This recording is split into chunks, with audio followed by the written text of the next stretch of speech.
I got this from an Amazon seller to do a review for it, and I actually liked it so much I wanted to share it with you guys.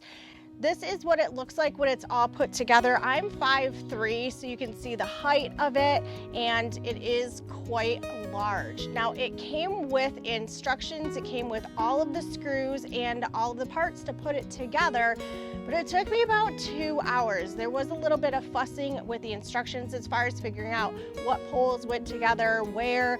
It does not come with any other tools. I highly recommend using electric tools if you have them, because it did save a lot of time, except for a couple screws that were hard to get into some corners. Now, I want to point out a couple things with this. I believe this is treated wood because it does have a very strong smell to it, like it's treated.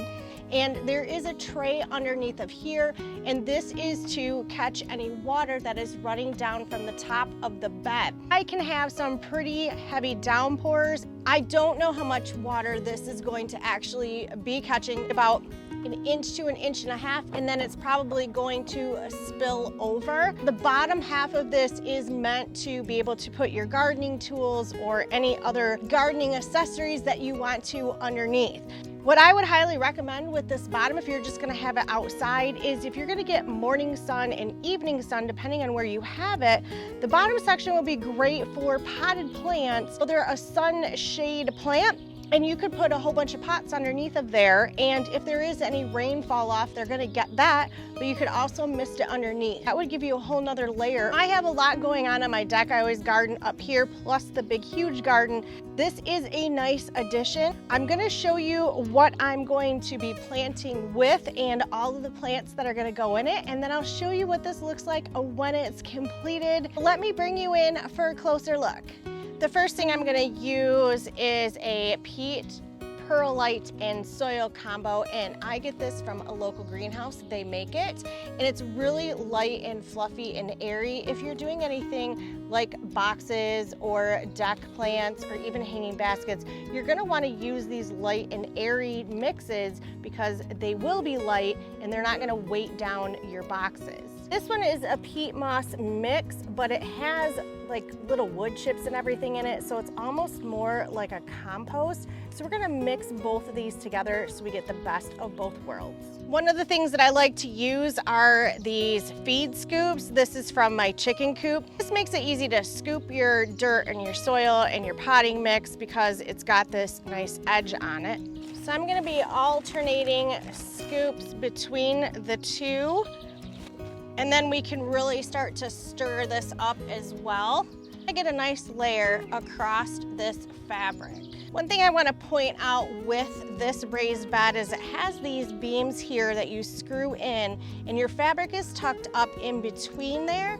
This makes it easy if you need to ever replace this to just pop these screws out, take these braces off, and you can put a new fabric or weed liner into the bed. I took this mix about 3/4 of the way full, and I'm gonna show you a really easy way to put these types of potted plants into a raised bed. I normally buy plants from greenhouses that are in trays, but these were really mature. I thought it would be fun to try something more mature in size. This is also the perfect way to plan out where you're gonna be putting your plants. This is a jalapeno plant, and I'm going to squish it in, keep the top of the cup about where I want it to be. And then I can look at my spacing, and these plants can get very big, so I'm gonna split this whole area between these three. And to me, that spacing looks better for as they grow. I'm gonna take my 2 cilantro, and you can see how mature these cilantros are. It was worth the couple of dollars more that I paid to get these bigger plants. And I'm going to put these kind of at an alternate between my peppers. Then I purchased a lemon thyme, got a Greek oregano, and my last one is a garden sage. This way I can get everything lined up, evened out, and I'm not fussing with the placement later.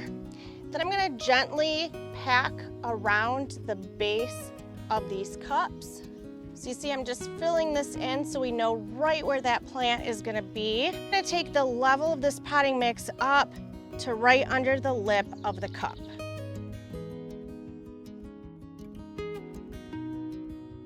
One of my favorite things about having these raised beds is it doesn't matter what type of soil you have in the ground because you're creating the perfect environment for your plants. And if you have limited space, you just have a small deck or a patio, these work perfect and you can have a small garden. My top layer is just the peat moss without the perlite because I really don't want those white balls to show. Just for my own preference. You can take your fingers and start to poke holes. These will help with drainage. Just kind of go around with your fingers and put some holes in. Now this is the fun, easy part. We've created a hole for this plant to go. Look at that. Now I can grab this one out of the pot, just give it a good squeeze to loosen it up and slide it out. And we can tell this one is a little bit on the root bound side. I'm gonna give it a little bit of a scratch. Tell the roots that it's okay to go in a different direction. You can kind of pull these apart. You're not going to be damaging it. We're just separating out those roots. And you can see we're kind of getting them to say, hey, we're going to go somewhere else. And then I can just put this right in the hole. Now my dirt is not all the way up yet because we're going to take it up a little bit more. We're going to go ahead and do the same with this jalapeno plant. So we've got that perfect little spot. I'm gonna take this and give this a good squeeze because we don't want to be yanking on this, that we actually rip it from the roots, and we're gonna slide it out. This one is not quite as root bound.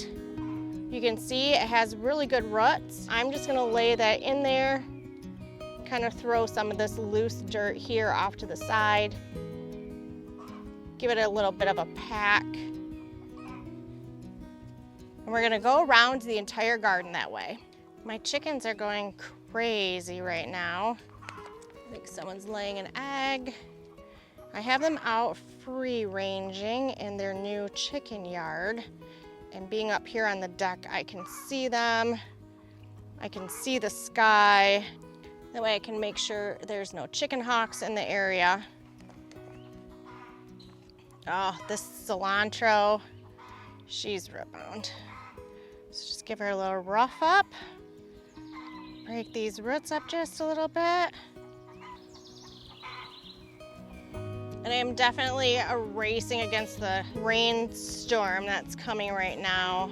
So hopefully I can just mist this down and then let some natural rain do the rest of the work, which is gonna be perfect for them. They're absolutely gonna love that. And the last thing I'm gonna do is take more of my mix, and I'm going to stay with this one because again, I don't really want all of those white balls showing on the top. It's just my personal preference.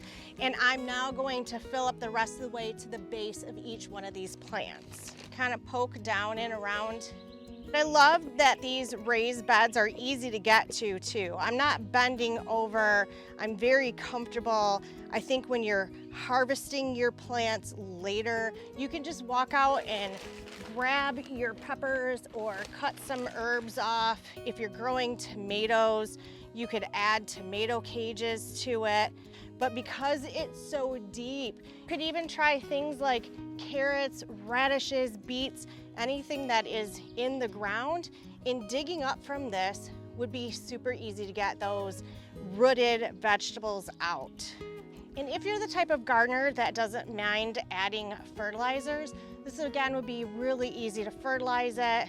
You can do the ones that are added to the hoses and then just mist it down. After a day or two, they're gonna find the sun and what direction and angle they want to grow. And if you have some that are curved, they're gonna straighten out anyway. If you are finding plants that are angling, that means they're reaching for the sun, and maybe you have too much shade on one side or the other, so you may want to move this. Once you get it filled up, this is going to be pretty heavy. So make sure you are putting this where you want it before you start planting in it. After you add the water, it's only gonna get heavier. So you saw my bags at the beginning, and I have only this much left of the peat moss and barely anything left of the combination with the perlite. I would say make sure you have at least 2 bags of the actual potting mix. That way you won't run out and you know you can fill it and get this project done in one day. Now, luckily I have a hose right here up on my deck, so I'm just gonna give this all a nice spray, kind of rinse off my edges too. It always helps clean it up. We're just gonna mist this really lightly. If you are worried about treated wood, because we have that liner and that liner comes all the way up to here, this is not touching anything with the treated wood, but the treated wood is made to last, so it's not going to rot on you later. And I love the way this turned out and the way that it looks. Here is the planter stand, fully planted. It's absolutely beautiful.